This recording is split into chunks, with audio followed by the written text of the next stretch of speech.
네, 시청자 여러분 안녕하십니까. 잠시 떠났다가 다시 돌아와 보니까 앵커 자리의 소중함을 새삼 느끼게 됩니다. 그동안 안녕하셨습니까? 그리고 패널 여러분 반갑습니다.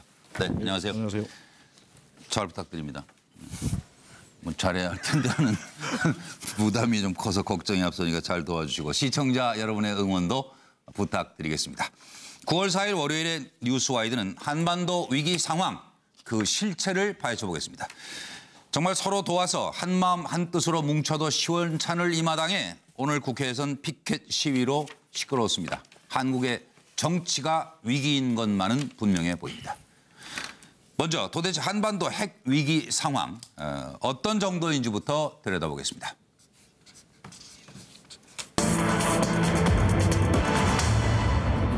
막 가는 김정은, 위기의 한반도. 한국과 미국과 중국의 다음 카드는 과연 무엇일까요? 하는 것이 질문입니다. 자, 김정은의 무모함, 일촉즉발 치닫고 있는 한반도 정세를 살펴보면은 김정은은 지금 핵무기를 마음 먹은 대로 꽝꽝 생산이 가능하다고 선포한 상태입니다. 중국은 핵실험 보도를 통제하고 있습니다. 미국은 봤지 말이 안 통하는 애라니까. 그리고 두고 보자고 하고 있는데 과연 어떻게 될까요? 한국은 아직은 레드라인이 아니라고 하는 판단입니다. 문재인 대통령 최고 수준 응징을 강구할 것이다. 방법은 무엇일까요? 그리고 갈 때까지 가는 북한, 한국, 미국, 중국은 무슨 생각을 하고 있을까요? 들어보시죠. 조선민주주의인민공화국 핵무기연구소 성명. 대륙간 탄도로켓 장착용 수소탄 시험에서 완전 성공. 조선노동당의 전략적 핵무력 건설 구상에 따라 우리의 핵과학자들은 9월 3일 12시 우리나라 북부 핵시험장에서 대륙간 탄도로켓 장착용 수소탄 시험을 성공적으로 단행하였다. 이번 도발은 유엔 안보리 결의들의 명백한 위반일 뿐만 아니라 국제 평화와 안전에 대한 매우 심각한 도전으로서 강력히 추탄합니다. 참으로 실망스럽고 분노하지 않을 수 없습니다. 정부는 이번 북한의 도발에 대해 국제사회와 힘을 모아 강력한 응징 방안을 강구할 것이며 북한으로 하여금 핵과 미사일을 포기하지 않을 수 없도록 해나갈 것입니다. 북한의 도발을 결코 묵과하지 않을 것입니다. 또한 한미 동맹 관계를 기반으로 확고한 안보 태세를 갖추어 북한의 추가적인 도발을 억제하고 한반도에서의 항구적인 평화체제 구축을 위한 노력을 일관되게 추진해 나갈 것입니다. 국민들께서도 이런 정부의 강력한 의지와 노력을 믿고 단합하여 주실 것을 당부드립니다. 이상입니다. Mr. President, will you attack North Korea?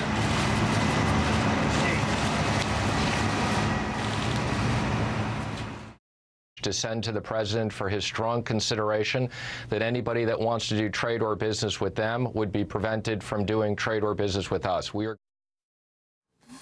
많은 분들이 아마 궁금하실 거예요. 도대체 상황이 어떻게 돌아가고 있는 건지. 똑소리 나는 북핵 해법에 대해 얘기하실 수 있으면 하시고 아니면 뭐 계속 하루 종일 들어봐도 그나물의 그 밥이라 얘기가 돌기만 하고 확실한 분. 예. 황 소장님. 어우. 문 대통령이 묵과하지 않겠다 그랬는데 지금 한미일 당사자 중에서 유일하게 독자적 경제 제재를 하지 않은 나라가 한국밖에 없어요. 그래서 묵과하지 않을 수단이 뭐가 있는가 묻고 싶고요. 이제사 사드 임시 배치하신다는데 그것도 해봐야 아는 거죠. 7월 29일 날 새벽에 사드 임시 배치를 했습니다. 그 임시 배치를 하면 급해서 빨리 하는 게 임시 아닙니까? 그런데 임시 배치되는데 지금 한 달하고 한 일주일쯤 지나고 있어요. 그리고 이제 미국에 또 전략 무기 보내달라 이야기하는 거 말고 한국이 뭘 할 수 있는 게 있습니까? 핵 잠수함 만든다는데 잠수함 만든다고 한 6, 7년 걸리다 보면 뭐 다 끝나버리죠, 상황이. 그래서 실제로 지금 별 할 게 없다. 그런데 지금 청와대는 그래도 한편으로는 대화를 이야기하고 있다. 근데 앞으로 한 6개월 안에 모든 승부가 끝날 것 같은데요. 일이 다 끝난 뒤에 대화를 이야기했다가 나중에 감당이 좀 어려울 수도 있다는 생각이고요. 미국은 세컨더리 보이콧 이야기하고 이제 경제 압박이죠. 군사 옵션 말하다가 또 협상하든지 이럴 겁니다. 예. 그러면서 북한하고 협상을 이야기하는 핑계를요. 한국이 비협조해서 그렇다고 지금 트럼프가 슬슬 이야기 꺼내고 있어요. 네. 중국은 미국이 우리 보고 아무리 뭐라고 해도 우리는 오일 차단 안 한다. 예. 그래도 북한이 우리 혈맹이다. 이제 뭐 한 몇 달만 있으면 끝날 일이니 이리저리 시간만 끌면서 버티면 다 왔다. 중국은 북한의 핵 개발을 원하고 있다고 봅니다. 내심으로요. 예. 차 교수님.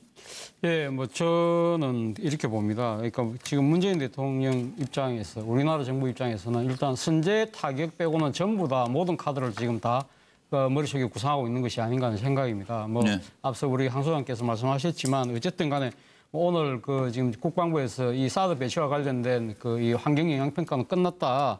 그래서 지금 사드를 어쨌든 조속 배치를 할 것 같고요. 그리고 또 이 지금 이 미국의 전략 자산 무기를 정례적으로 한반도에 지금 배치하는 등 아마 사실상 우리가 지금 핵무기를 간접적으로 보유하는 그런 상황까지 지금 이 모든 이 강경한 수단은 다 지금 하고 있는 것 같습니다. 예. 그럼에도 불구하고 막판에 지금 북한하고 대화의 이 여지는 열어둬야 됐다는 생각은 아직도 갖고 있는 것 같고요. 예. 일단 그리고 미국 같은 경우는 군사 옵션을 불사하겠다는 의지는 아마 더 이 지금 끌어오르고 있는 것 같습니다. 예. 오늘 뭐 지금 트럼프 대통령도 지금 화면에 오고 있습니다만은 지금 뭐 우리 한국의 그 지금 유화적인 그 대화 태도에 대해서 상당히 좀 불만스러운 이 지금 이 반응을 보이긴 했습니다만은 예. 미국도 당장 그 지금 군사력을 동원해서 뭔가 사태를 해결하기에는 사실상 조금 버거운 측면도 분명히 있기 때문에 별로 할 수 있는 뭐 쓸 수 있는 카드가 별로 없는 것 같아요. 그렇죠. 그래서 지금은 이제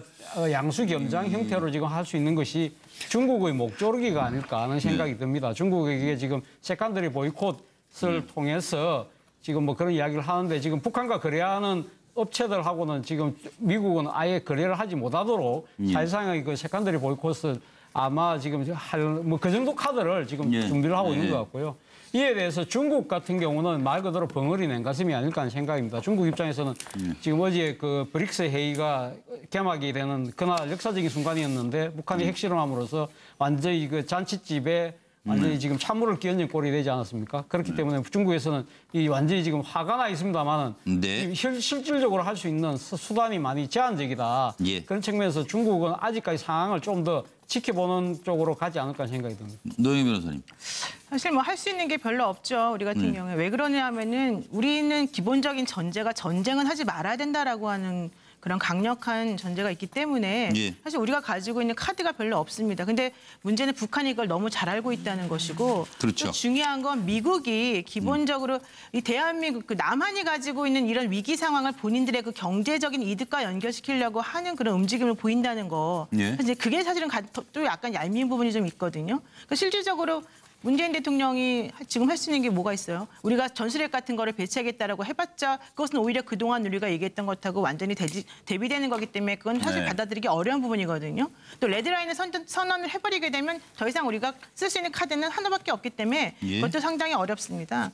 결론적으로 지금 중국을 조금 어느 정도 좀 우리가 중국과 조율을 해서 북한이 자제를 할 수 있도록 뭔가 간접적 영향력을 행사하는 것밖에 방법이 없어 보이긴 하는데 예. 사실 그것도 그렇게 해서 가능성이 있어 보이지는 않고요. 예. 제가 봤을 때는 우리가 할 수 있는 가장 강력한 조치는 예. 한반도에서 전쟁은 안 된다라고 하는 전제가 깨질 수도 있다는 것을 북한에 알려주는 것이 먼저 가장 필요하지 않을까 생각합니다. 근데 뭐라고요?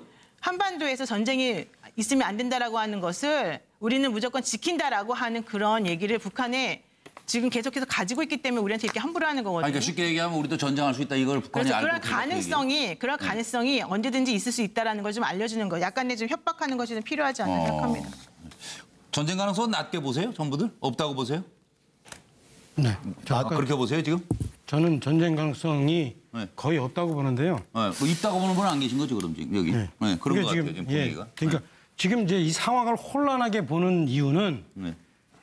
현 정권이 대화로 북한의 핵을 포기시킬 수 있다라고 그동안 생각해왔던 사람들 입장에서는 되게 이 상황이 혼란한데 저는 절대 북한의 핵을 포기 못 시킬 거다라는 전제에서 오래전부터 봐왔기 때문에 지금 제 상황 예측대로 상황이 흘러가고 있어요. 그래요? 네. 그러니까 북한은 까마귀야 좀 조용해라.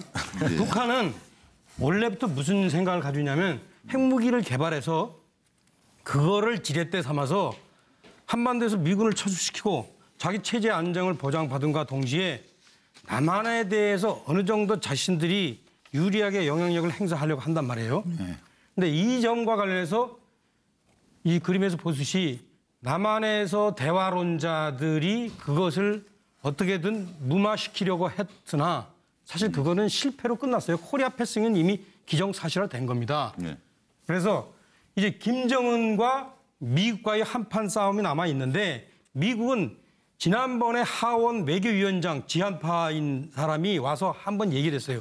우리의 기본 전략은 지속적인 압박이다. 이것은 인내가 필요하다. 이랬습니다. 그러니까 미국은 북한의 핵 개발을 인정을 안 할 거예요. 앞으로도.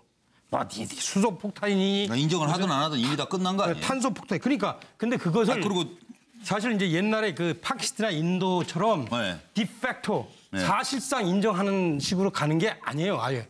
사실상 인정도 할 수 없다. 안 합니다. 안 하면서 입장이다. 계속 어떤 식이냐면 북한의 김정은이를 바꾸든지 아니면 김정은이 바뀌게 하든지 그렇게 할 겁니다. 쫙 지속적인 압박을 통해서. 그 과정은 실질적으로 둘 중에 하나로 결론 지어질 거예요. 하나는 김정은이가 아예 안 되겠다. 슬그머니 꼬랑지를 내리든지 아니면 김정은이가 그야말로 미국으로 하여금 어떤 식으로든 압박해서 실질적인 행동으로 나가는 명분을 주게 될 겁니다. 지금 국제적으로 선제 공격이나 선제 전쟁은 사실상 국제법상 허용이 안 돼 있거든요. 그렇기 때문에 미국이 한국이 반대하는 것도 있고 미국이 사실은 그 북한에 대해서 선제 공격을 할 수 없어요. 하지만 이런 식으로 압박에 몰린 김정은이가 어떤 식으로든 사실은 미국한테 명분을 줄지도 몰라요. 명분을. 그런 경우가 있던 전쟁의 가능성이 있는데. 아니, 그동안에 다 예측하신 대로 됐다면서요. 그러니까 다음에 어떻게 할 거냐고. 그러니까 제가 볼 때는 쉽게 얘기하세요. 그냥. 그러니까 제가 볼 때는 김정은이가 절대 미국의 코트를 못 건드릴 거다. 지금 저렇게 큰 소리를 쳐도 코트를 못 건드릴 거다. 미국의 다음 카드가 뭐예요? 계속 미국은 제가 얘기했잖아요. 계속 압박할 겁니다. 우리 정부도 지금 대화 얘기는 안 해요. 지금도 같이 압박하고 있잖아요. 이거는 맞습니다. 지금 정부가 제가 볼 때는 앞으로 더 이상 대화 얘기가 뭐 곤란할 거예요. 그런데 그 점에 대해서는 저는 국민의 한 사람으로서 그 적어도 한 나라의 원수이고 그다음에 국방 이런 문제를 총괄하는 분이면 적어도 이 정도 상황은 예측을 하셨어야죠. 아니 그러니까 앞으로 카드가 어떤 게 가능하냐니까요. 우리나라는 코리아 패싱에서 카드가 없어요. 이제 한미 동맹을 공조를 하든지 아니면은 그냥 패싱 당하고 있든지. 중국은 그냥 가만히 있을 거고. 중국은 미국이 압박하는데 따라올 수밖에 없을 겁니다. 그래서 그래서 원유를 차단할 거냐 안 차단할 거냐 이런 문제가 있는데 오늘 아침에 어떤 신문에 중국의 그 5대 외교 안보 전문가 중에 한 사람이 인터뷰를 한 게 있어요. 부분 통제를 할 거다. 부분 통제할 것으로 본다. 다른 분 의견은 또 어떠세요? 저는 기본적으로 이제 문재인 정부가 사실은 지금 뾰족할 수가 없는 아주 좀 그 골치 아픈 상황에 빠진 겁니다. 딜레마에 빠진 거죠. 지금 이제 이 김정은 정권 같은 경우는 사실 일관되게 핵무장이라고 하는 일관된 원칙을 가지고 지금 끌고 온 거지 않습니까?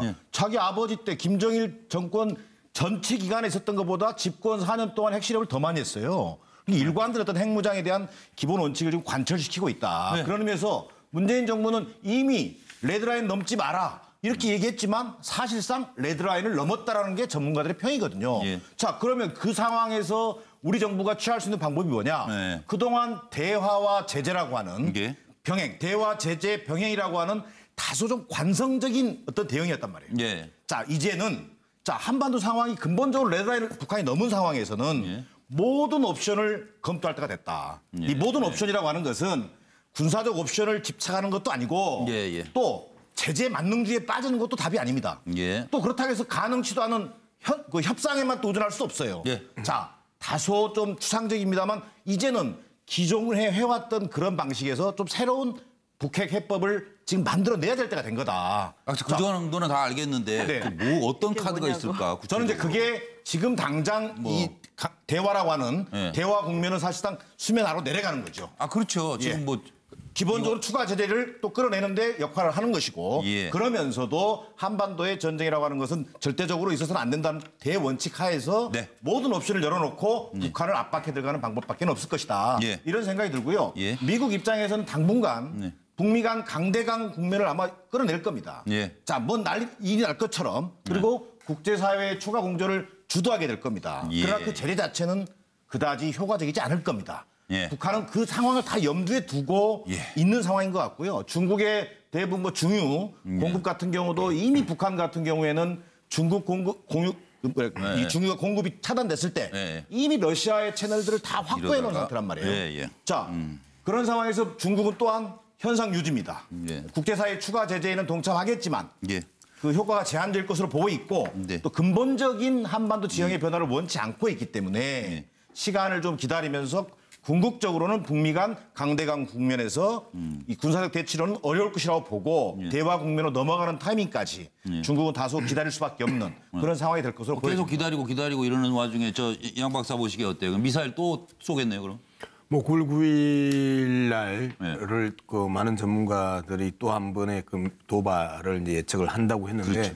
어쨌든 뭐 여러 가지 그 고민들이 많겠죠. 그리고 그 대한민국 같은 경우 쓸 수 있는 게 중국에게 매달리는 수밖에 없는 거거든요. 지금 가장 핵심 문제 원유 수출 금지 또는 뭐 그 북중 간의 송유관 폐쇄 이제 요 이야기가 그 일반적으로 나올 수밖에 없는데 8월 6일 날 유엔 안보리에서 이제 대북 제재 결의안을 발표했었을 때 그 원유 공급 금지와 관련해 가지고 문재인 대통령이 한마디 합니다. 원유 공급 금지가 그 빠진 것에 대해서 유감을 표현한다. 이제 이렇게 했는데 문재인 대통령 입장에서는 대북 제재의 그 다른 차원의 대북 제재라 한들 군사적 옵션을 건들지 않으면 원유 공급 금지 이 문제를 가장 크게 가지고 갈 것이고요. 그다음에 이제 트럼프 같은 경우에는 원유 또한 똑같습니다. 뭐 세컨더리 보이콧 이야기하지만 현실적으로 세컨더리 보이콧 자체가 어렵기 때문에 중국을 압박하면서 그 송유관 그 폐쇄 또는 원유 그 공급 금지안을 던질 것이고 그럼 중국 같은 경우에는 현재 상황에 있어서 저 부분들을 받을 수 없는 거거든요. 중국 입장에서는 대한민국을 바라보는 시각이 북한의 핵 개발과 핵 보유국이 되는 것보다 남한의 사드 배치하는 걸 더 불쾌하게 생각하고 불편하게 생각한다라는 거죠. 그런 측면에서 본다라면 중국 같은 경우에는 이 두 손에 떡 들은 놀부의 그 심정이고, 근데 이제 트럼프 같은 경우에는 어쨌든 단기적인 성과를 내야 되는 트럼프, 국내 정치 기반이 러시아 그 문제로 인해 가지고 계속 흔들리고 있는 상황에서. 그 대북 문제만이라도 성과를 내야 되기 때문에 단기적 성과를 거둬야 되는데 이것들이 군사 옵션으로 못 풀고 하니까 북한과의 대화가 오히려 더 다급한 게 트럼프라는 점이 그 오늘 뭐 뉴욕타임즈에서 그 강하게 트럼프를 비판했던 게 트럼프가 한국에 대해서 강하게 비판을 했었잖아요. 이렇게 이야기를 한 거 아닙니까? 한국은 북한에 대한 유화적 발언이 효과가 없을 것이라는 점을 알아가고 있다. 한국은 그저 하나만 안다라고 이야기를 하면서 그 뉴욕타임즈 같은 경우에는 한미 동맹 관계를 트럼프가 그 훼손시키고 있다라고 하면서 강하게 비판을 한단 말이에요. 하나만 안다고 그러면 둘이 뭔지를 가르쳐 주든가 그러면. 그러니까요. 그래서 그런 측면에서 본다면 트럼프 같은 경우에는 그 미국 국내 정치 상황에 그 매였기 때문에 북한 문제를 어떤 방식으로든 해결을 해야 됩니다. 이런 측면에 그 제재 있기 때문에 우리는 정확하게 북한의 그러면 목표가 뭐냐? 딱 두 가지거든요. 핵 보유국으로서의 지위를 인정받음으로 해가지고 북미 평화협정을 체결하고 북미 평화협정 속에 있어서 경제적, 군사적, 외교적 그 이 호혜와 특혜들을 요구하는 요 부분이 북한의 기본적인 노림수라고 한다면 이 흐름 속에서 중국과 미국이 움직이고 있는 것이고 대한민국 입장에서는 그렇기 때문에 전쟁이 아니고 평화적 그 외교적 해결을 야기할 수밖에 없는 거다. 20분 갔어요 벌써. 그런데 저는 짧게 했는데요. 아 근데 하여튼 안개 속에 아직. 차명진 의원이 좀 길게 했잖아요. 또 한대잖아요. 또 한대요? 또 한대요? 넘어가려고 그러는데. 사실이 좀 틀린 게 있어가지고. 뭐가요? 한국이 하나만 안다라고 지금 한국 신문에서 트럼프 대통령 얘기 트위터를 번역을 했는데 그 번역이 잘못됐어요. 북한이 하나만 안다. 그거를 잘못 번역한 겁니다. 아니, 중요한 사실인데 확실한 거죠? 예, 그렇습니다. 걔들은 뭐 싸움하는 것만 안다. 이런 식으로. 북한은 하나밖에 모른다. 그런 뜻이네요. 그런 거를 잘못 번역한 거고요. 그다음에 또 하나는 자꾸 사회자께서는 그 전쟁이 일어나느냐 안 나느냐 이렇게 얘기하시는데 질문을 이렇게 해야 돼요. 북한이 전쟁을 과연 감수할 만큼 도발을 할 수 있겠냐 없겠냐. 김정은이 미친 이거 복잡해요, 더. 미친 놈이 아니기 때문에 어떻게? 김정은이 전쟁을 일으킬 만큼 도발을 하겠느냐. 그게 무슨 소리예요? 그러니까 미국이 김정은이 전쟁을 일으키고 감당할 만하냐? 그렇죠. 그렇지 그러니까, 못하다 그 얘기 아니에요? 그렇죠. 전쟁 못 일으킨다? 그렇죠. 미국이 먼저 전쟁을 도발하거나 유발하지는 절대 않습니다. 네. 그러니까 북한이 그 명분을 만들어주느냐 안 넣느냐 이렇게 생각을 해보세요. 그러면 절대 김정은이 그거 못 일으킵니다. 그거 너무 그거 걱정 사서 하실 필요 없어요. 제가 보니까 진보 보수를 막론하고 전부 다 그거 전쟁 걱정하는데 그런 경우는 있을 수가 없습니다. 세계 전쟁 사상 그렇게 한 미치광에 의해서 그렇게 그냥 막 우발적으로 전쟁이 일어나는 경우는 없습니다. 네, 차명진 전 의원님 이제 사회자 진행해도 되겠습니까? 네, 오랜만에 나오시는데 미안합니다. 예. 자, to send to the president for his strong consideration that anybody that wants to do trade or business with them would be prevented from doing trade or business with us. We are. 네, 많은 분들이 아마 궁금하실 거예요. 도대체 상황이 어떻게 돌아가고 있는 건지. 똑소리 나는 북핵 해법에 대해 얘기하실 수 있으면 하시고 아니면 뭐 계속 하루 종일 들어봐도 그나물의 그 밥이라 얘기가 돌기만 하고 확실한 분. 예. 황 소장님. 문 대통령이 묵과하지 않겠다 그랬는데 지금 한미일 당사자 중에서 유일하게 독자적 경제 제재를 하지 않은 나라가 한국밖에 없어요. 그래서 묵과하지 않을 수단이 뭐가 있는가 묻고 싶고요. 이제사 사드 임시 배치하신다는데 그것도 해봐야 아는 거죠. 7월 29일 날 새벽에 사드 임시 배치를 했습니다. 그 임시 배치를 하면 급해서 빨리 하는 게 임시 아닙니까? 그런데 임시 배치되는데 지금 한 달하고 한 일주일쯤 지나고 있어요. 그리고 이제 미국에 또 전략 무기 보내달라 이야기하는 거 말고 한국이 뭘 할 수 있는 게 있습니까? 핵 잠수함 만든다는데 잠수함 만든다고 한 6, 7년 걸리다 보면 뭐 다 끝나버리죠 상황이. 그래서 실제로 지금 별 할 게 없다. 그런데 지금 청와대는 그래도 한편으로는 대화를 이야기하고 있다. 근데 앞으로 한 6개월 안에 모든 승부가 끝날 것 같은데요. 일이 다 끝난 뒤에 대화를 이야기했다가 나중에 감당이 좀 어려울 수도 있다는 생각이고요. 미국은 세컨더리 보이콧 이야기하고 이제 경제 압박이죠. 군사 옵션 말하다가 또 협상하든지 이럴 겁니다. 그러면서 북한하고 협상을 이야기하는 핑계를요. 한국이 비협조해서 그렇다고 지금 트럼프가 슬슬 이야기 꺼내고 있어요. 중국은 미국이 우리 보고 아무리 뭐라고 해도 우리는 오일 차단 안 한다. 그래도 북한이 우리 혈맹이다. 이제 뭐 한 몇 달만 있으면 끝날 일이 이리저리 시간만 끌면서 버티면 다 왔다. 중국은 북한의 핵 개발을 원하고 있다고 봅니다. 내심으로요. 차 교수님. 예, 뭐 저는 이렇게 봅니다. 그러니까 지금 문재인 대통령 입장에서 우리나라 정부 입장에서는 일단 선제 타격 빼고는 전부 다 모든 카드를 지금 다 머릿속에 구상하고 있는 것이 아닌가 하는 생각입니다. 뭐 앞서 우리 황 소장께서 말씀하셨지만 어쨌든 간에 오늘 그 지금 국방부에서 이 사드 배치와 관련된 그 이 환경 영향 평가는 끝났다. 그래서 지금 사드를 어쨌든 조속 배치를 할 것 같고요. 그리고 또 지금 이 미국의 전략 자산 무기를 정례적으로 한반도에 지금 배치하는 등 아마 사실상 우리가 지금 핵무기를 간접적으로 보유하는 그런 상황까지 지금 이 모든 이 강경한 수단은 다 지금 하고 있는 것 같습니다. 그럼에도 불구하고 막판에 지금 북한하고 대화의 이 여지는 열어둬야 됐다는 생각은 아직도 갖고 있는 것 같고요. 일단 또 그리고 미국 같은 경우는 군사 옵션을 불사하겠다는 의지는 아마 더 이 지금 끌어오르고 있는 것 같습니다. 오늘 뭐 지금 트럼프 대통령도 지금 화면에 오고 있습니다만은 지금 뭐 우리 한국의 그 지금 유화적인 그 대화 태도에 대해서 상당히 좀 불만스러운 이 지금 이 반응을 보이기는 했습니다만은 미국도 당장 그 지금 군사력을 동원해서 뭔가 사태를 해결하기에는 사실상 조금 버거운 측면도 분명히 있기 때문에 별로 할 수 있는 뭐 쓸 수 있는 카드가 별로 없는 것 같아요. 그렇죠. 그래서 지금은 이제 양수 겸장 형태로 지금 공화국 핵무기연구소 상명 대륙간 탄도로켓 장착용 수소탄 시험에서 완전 성공.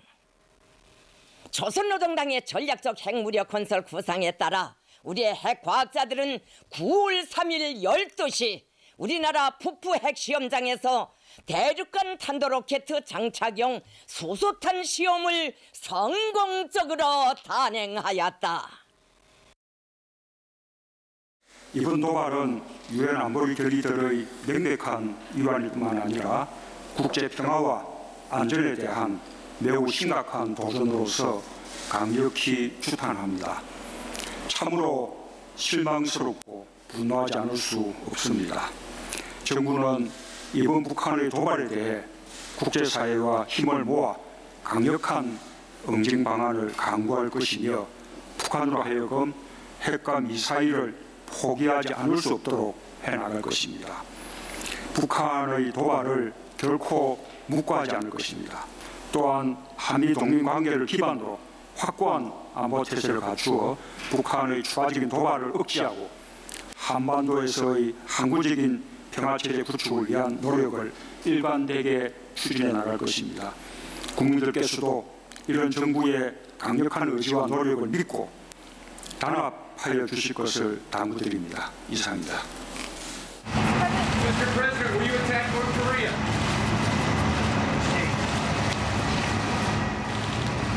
할 수 있는 것이 중국의 목조르기가 아닐까 하는 생각이 듭니다. 중국에게 지금 세컨더리 보이콧을 통해서 지금 뭐 그런 이야기를 하는데 지금 북한과 거래하는 업체들하고는 지금 미국은 아예 거래를 하지 못하도록 사실상의 그 세컨더리 보이콧을 아마 지금 뭐 그 정도 카드를 지금 준비를 하고 있는 것 같고요.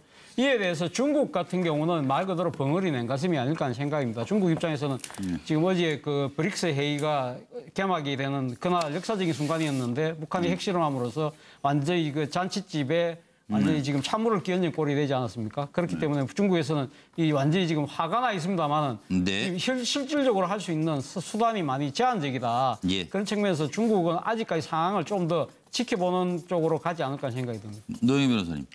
사실 뭐 할 수 있는 게 별로 없죠. 우리 같은 경우에. 왜 그러냐면은 우리는 기본적인 전제가 전쟁은 하지 말아야 된다라고 하는 그런 강력한 전제가 있기 때문에 사실 우리가 가지고 있는 카드가 별로 없습니다. 근데 문제는 북한이 이걸 너무 잘 알고 있다는 것이고 그렇죠. 또 중요한 건 미국이 기본적으로 이 대한민국 그 남한이 가지고 있는 이런 위기 상황을 본인들의 그 경제적인 이득과 연결시키려고 하는 그런 움직임을 보인다는 거.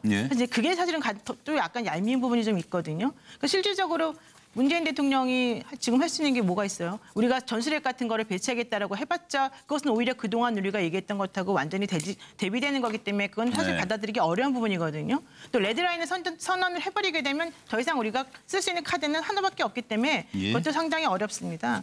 결론적으로 지금 중국을 조금 어느 정도 좀 우리가 중국과 조율을 해서 북한이 자주 네, 시청자 여러분 안녕하십니까. 잠시 떠났다가 다시 돌아와 보니까 앵커 자리의 소중함을 새삼 느끼게 됩니다. 그동안 안녕하셨습니까? 그리고 패널 여러분 반갑습니다.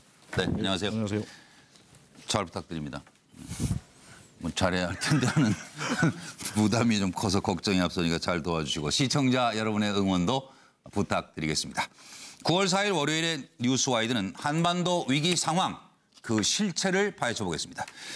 정말 서로 도와서 한마음 한뜻으로 뭉쳐도 시원찮을 이 마당에 오늘 국회에선 피켓 시위로 시끄러웠습니다. 한국의 정치가 위기인 것만은 분명해 보입니다.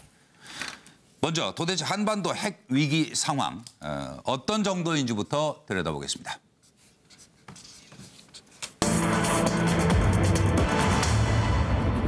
막 가는 김정은, 위기의 한반도. 한국과 미국과 중국의 다음 카드는 과연 무엇일까요? 하는 것이 질문입니다. 자, 김정은의 무모함, 일촉즉발 치닫고 있는 한반도 정세를 살펴보면은 김정은은 지금 핵무기를 마음 먹은 대로 꽝꽝 생산이 가능하다고 선포한 상태입니다. 중국은 핵실험 보도를 통제하고 있습니다. 미국은 봤지 말이 안 통하는 애라니까. 그리고 두고 보자고 하고 있는데 과연 어떻게 될까요? 한국은 아직은 레드라인이 아니라고 하는 판단입니다. 문재인 대통령 최고 수준 응징을 강구할 것이다. 방법은 무엇일까요? 그리고 갈 때까지 가는 북한, 한국, 미국, 중국은 무슨 생각을 하고 있을까요? 들어보시죠. 조선민주주의 인민